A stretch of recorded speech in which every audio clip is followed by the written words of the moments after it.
literally testify in front of congressional Republicans. Now, there are Democrats involved in this hearing as well, and we will show you some examples of the exchanges that he's had with them. But he is essentially testifying in front of the House Judiciary and House Oversight Committees. Now, this is all in regard to the text messages that he sent to an FBI attorney by the name of Lisa Page during the time that they were both involved with the Mueller investigation. Now, okay, that's misleading as all hell. This is a time when he was leading the Clinton email investigation, and he was leading I don't know at the time if he was leading the Trump investigation, but Peter Strzok was the leader. He was the #1 guy doing the Clinton email investigation. That's why this is relevant. It's not just just some involved. He was some low-level involved. He was the leader of it. He was running it. As soon as Mueller was made aware of these text messages, he took them off of the investigation. So they have nothing to do with the Russian meddling investigation. They have absolutely no impact on the outcome of that investigation. With that said, though, Republicans have... The point is that this was ongoing during the presidential campaign. It laid a lot of what he did and what the FBI did laid the groundwork for the current investigation, and so that's why it's relevant. Seized on the text messages that he sent as a way of discrediting the investigation. And so they claim that there was or there is a tremendous amount of bias and that it's a witch hunt, when in reality, anyone who looks into the matter even a little bit understands that that's not the case. They're just attempting to discredit what's going on. Yeah, so my favorite point that he made, and we'll show you all super fun videos in a sec, is he said, look, if I wanted to make sure that Trump didn't win, and we had a conspiracy about that, I was one of the very few people in the country that knew that we were investigating Trump's involvement with Russia, or potential involvement with Russia, right? I could have just leaked it. I could have just said it. In which case... Okay, the point is they didn't think that Trump had any chance. Just like Russia didn't think that Trump had a chance. Hillary didn't think that Russia had a chance. Peter Strzok didn't think that Trump had a chance.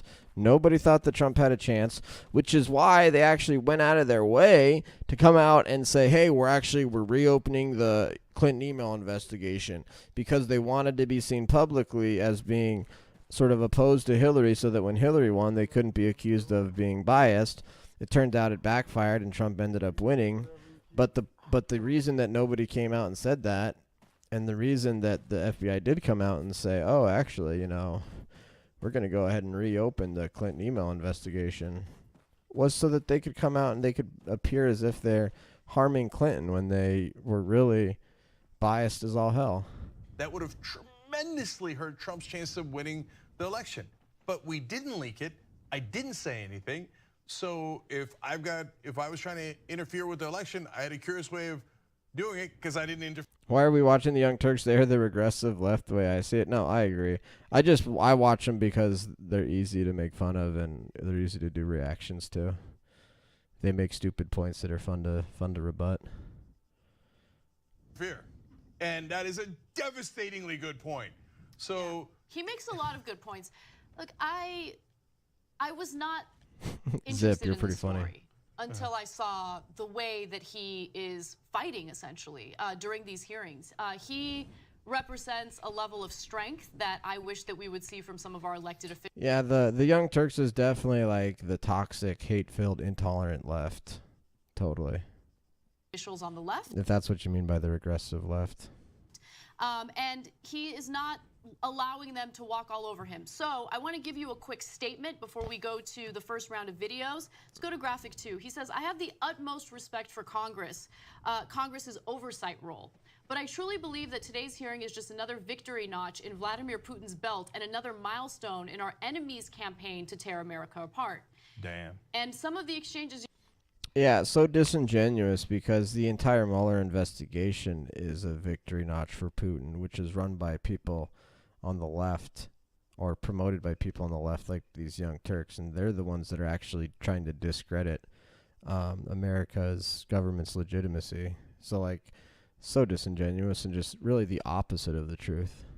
You're about to see really do play into what he is trying to message in that quote. All right, so Yeah, Joe Rogan's not really into politics from what I can tell when I've watched him. He touches it briefly, but he's more of just a, I don't know, kind of pop culture kind of guy, or that's what I can tell. With that said, the hearings are hours and hours long. But I want to show you what I thought was the most interesting. So here is an exchange between Strzok and Darrell Issa. Let's take a look at the first video. We have one sheet of paper that was presented to you a few minutes ago, and I'm going to just go to a date and then ask you to read your own words. March 4th, 2016. You want me to read this? Yes, please. Yes, sir. OMG, he's an idiot. May 4th, 2016. Now the pressure really starts to finish MYE. July 19th, 2016. Hi, how was Trump other than a douche? Melania? July 21st, 2016. Trump is a disaster. I have no idea how destabilizing his presidency would be. Yeah. Okay, thank you. Thank you for letting him read that. That was awesome that that's in the congressional record now.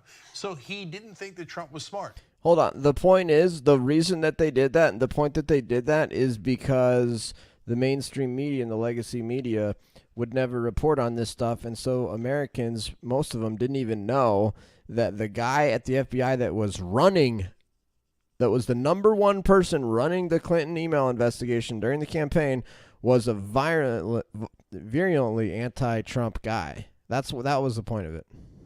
That made Oh, so I'm glad we have that in the congressional record. It's like, oh yeah, you're just bummed now that that's in the congressional record, and maybe 1 or 2 more people have knowledge about this now, even despite the Young Turks and legacy media attempts to cover it up.